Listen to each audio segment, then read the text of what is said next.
جس کی زبان کچھ نہیں کہہ سکتا ہے کہ نہ میں نے آپ سے حسین دیکھا ہے اور نہ میں توقع کرتا ہوں کہ اس کے بعد کوئی آپ سے زیادہ حسین میں دیکھ پاؤں گا۔ اسی بات کو ویسٹرن اسکالر لین پول نے اپنی کتاب میں لکھا اور وہ کہتا ہے کہ those who saw him, they were filled with his reverence, and those who came near him, they loved him,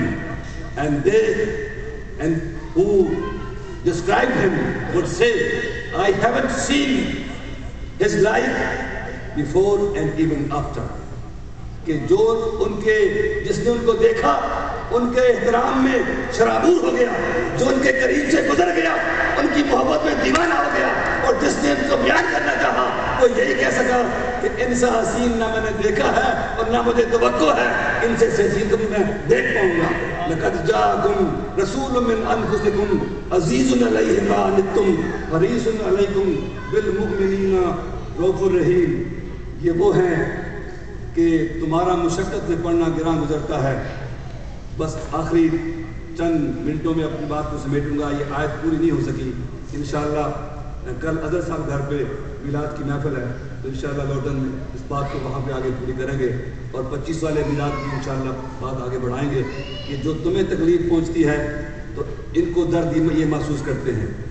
اس پہ ایک بات کہہ کے آگے بڑھ جاؤں کہ کوئی بوڑھا غلام اگر چکی پیس رہا ہو تو آپ آ جائے تو آپ اس کو اٹھا کے پرے بٹھا دیتے ہیں اور کہتے ہیں بابا تو بیٹھ جا، تیری جگہ میں تیرا آٹا پیس دیتا ہوں۔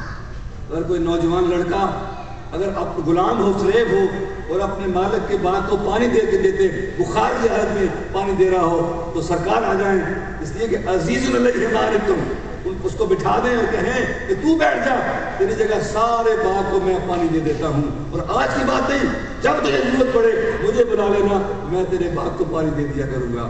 تو یہ سرکار کی عظمتیں ہیں۔ اگر مکہ میں قحط پڑ جائے، وہ مکہ والے جو آپ کو اپنے گھر سے نکال دیں، وطن سے نکال دیں، ان کے پہ قحط پڑ جائے تو آپ اپنے غلام جناب سمامہ بن اسال کو، جو یمامہ کا حاکم ہو، اس کو خط لکھیں کہ مکہ والوں کا غلہ نہ روکو، ان کو غلہ کھول دو، ان کے لیے ان کو اناج دے دو، اس لیے کہ کسی کو تکلیف میں دیکھ کر کے آپ رہ نہیں سکتے ہیں کہ آپ سراپا رحمت و رافت ہیں۔ جب مکہ والے قیدی بن کے آئے جنگ بدر میں، ان کی ہاتھ بندھے ہوئے تھے اور مسجد نبی میں وہ رات کو کس کے بندنے کی وجہ سے رو رہے تھے، سرکار سو نہیں رہے تھے۔ لوگوں نے پوچھا یا رسول اللہ آپ سو نہیں رہے؟ کہا مکہ کے قیدیوں کی رونے کی آواز مجھے سونے نہیں دیتی۔ جا کے کھول دیا گیا، آپ کے چچا عباس جو بھی قیدی تھے تو انہوں نے سوچا اچھا چچا ہیں اس لیے رشتے کی وجہ سے نہیں سو رہے ہیں۔ جب چچا کے ہاتھ کھول دیے آپ پھر نہیں سو رہے ہیں، کہا ابھی بھی آپ نہیں سوئے، چچا عباس کے ہاتھ کھول دیے گئے۔ فرمایا جب تک مکہ کا ایک بھی قیدی روتا رہے گا محمد صلی اللہ علیہ وسلم سو نہیں سکیں گے۔ تو جب سب کے ہاتھ کھول دیے گئے تو پھر آپ سوئے ہیں۔ عزیز علیہ ما عنتم، تمہارا مشقت میں پڑنا ان پر گراں گزرتا ہے، اور تمہاری بھلائیوں کے چاہنے والے ہیں، یہ چاہتے ہیں تمہاری بھلائی ہو، تمہاری خیر ہو، تمہاری خیر مانگتے ہیں۔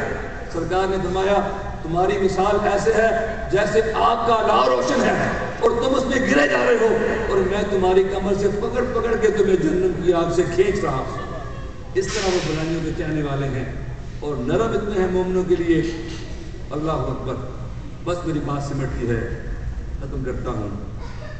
اللہ اکبر، اللہ اکبر۔ اللہم صلی علی سیدنا مولانا محمد وعلی آل سیدنا مولانا محمد وبارک وسلم وصلی علیہ۔ کون اتنا کریم ہوگا، کون اتنا رحیم ہوگا، کون اتنا رؤوف ہوگا، کون کسی کے دکھ کو اس قدر محسوس کرتا ہوگا کہ زمانہ ماضی کا کسی کا دکھ سن کر کے آپ زاروں قطار رونا شروع کر دے۔ ایک صحابی آئے، کہا یا رسول اللہ صلی اللہ علیہ وسلم یہ تو آپ تشریف لائے ہیں، تو آپ نے آ کے ہمیں نشان بنا دیا ہے، ہم تو ویسی تھے، ہم تو درندے تھے، ہم تو ظالم تھے، ہم تو وہ تھے کہ اپنے ہاتھوں سے اپنی بچیوں کو زمین میں درگور کر دیتے تھے۔ یہ تو آپ آئے ہیں تو آپ نے ہمیں انسانیت سکھائی ہے، آپ نے ہمیں ادب آداب سکھائے ہیں، آپ نے ہمیں انسان بنا دیا ہے۔ ورنہ انہوں نے اپنا واقعہ سنایا کہ یا رسول اللہ میری بچی تھی چھوٹی سی، میں واقعے کو مختصر کرتا ہوں کہ ایک دن مجھے خیال آیا، مجھے شرم آئی کہ میرے گھر میں بچی پڑھ رہی ہے، میں نے اس کی ماں سے کہا اس کو تیار کر دو، میں اس کے ننہال لے جاتا ہوں، ملا کے لاتا ہوں۔ اس نے تیار کر دیا۔ اب وہ بنی سمری بچی میرے ساتھ خوشی خوشی جا رہی ہے کہ اپنے بابا کے ساتھ انجوائے کرنے جا رہی ہے، مگر میں نے کیا کیا کہ بجائے کہیں اور جانے کے جنگل میں چلا گیا۔ بچی پاس کھڑی ہے اور میں گڑھا کھود رہا ہوں، میں قبر کھود رہا ہوں۔ بچی پوچھ رہی ہے بابا تو کیا کر رہا ہے، مگر میں اتنا سخت دل پتھر دل ہوں کہ میں کھود رہا ہوں۔ پھر وہ کہتے ہیں میں اس گڑھے میں اپنے ہاتھ سے اپنی بنی صبری حسین بچی کو رکھتا ہوں اور اس پہ مٹی ڈالتا ہوں۔ وہ زندہ وجود، وہ زندہ وجود، وہ زندہ بچی جو میرے شکل میں، جو میرے چہرے میں باپ کی صورت میں شفقت دیکھنے کی عادی تھی، میرے ہاتھوں سے جب مٹی مٹی دیکھتی ہے وہ چیختی ہے بابا تم کیا کر رہے ہو۔ وہ چیختی رہی، مگر یا رسول اللہ میں اتنا ظالم تھا، میں اس پہ مٹی ڈالتا رہا۔ جب میں پلٹا بچی تو مر چکی تھی، مگر میرے کانوں میں آج بھی آواز آتی ہے، میری بچی کہتی ہے بابا تم مجھ پہ مٹی کیوں ڈال رہے ہو۔ جب سرکار نے سنا، سرکار زاروں قطار ہونے لگے، زاروں قطار ہوئے اور سرکار کو دیکھ کر کے تمام صحابہ کرام بھی ہونے لگ گئے۔ یہ ہے کہ آپ رؤوف بھی ہیں اور آپ رحیم بھی ہیں۔ میرے دوستو پڑھیے اللہم صلی علی سیدنا مولانا محمد وبارک وسلم وصلی علیہ۔ یہ میلاد کی محفلیں منانے کا یہی مقصد ہے کہ سرکار کی سنت کو سمجھیں، سرکار کی سیرت کو سمجھیں، سرکار کی اداؤں کو سمجھیں، سرکار کے قرینوں کو سمجھیں، سرکار کے سلیقوں کو سمجھیں اور اپنی زندگی میں جو اندھیرے ہیں ان کو دور کریں۔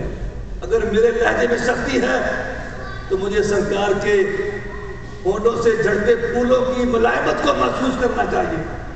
اگر میں بات کر کے اپنے دوسرے مسلمان بھائی کا دل چیر دیتا ہوں تو مجھے سرکار کو دیکھنا چاہیے جو گالیاں سن کر کے دعائیں دیا کرتے تھے، جو پتھر کھا کے دعائیں دیتے تھے، جو اپنے دشمنوں کو بھی معاف کر دیتے تھے۔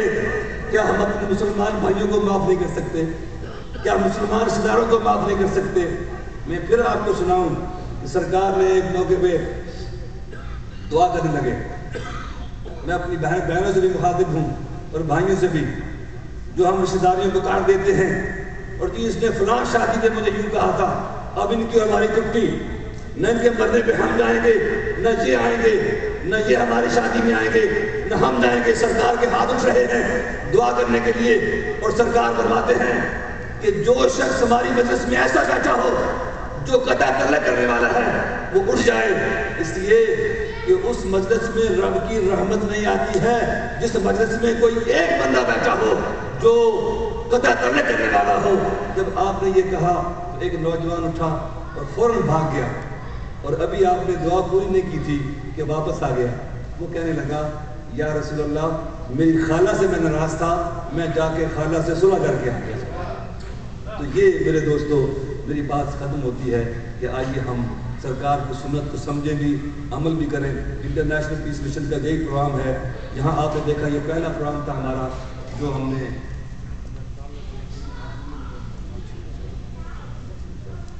کہ اب دیکھا ہم نے نماز اپنے ٹائم میں پڑھی۔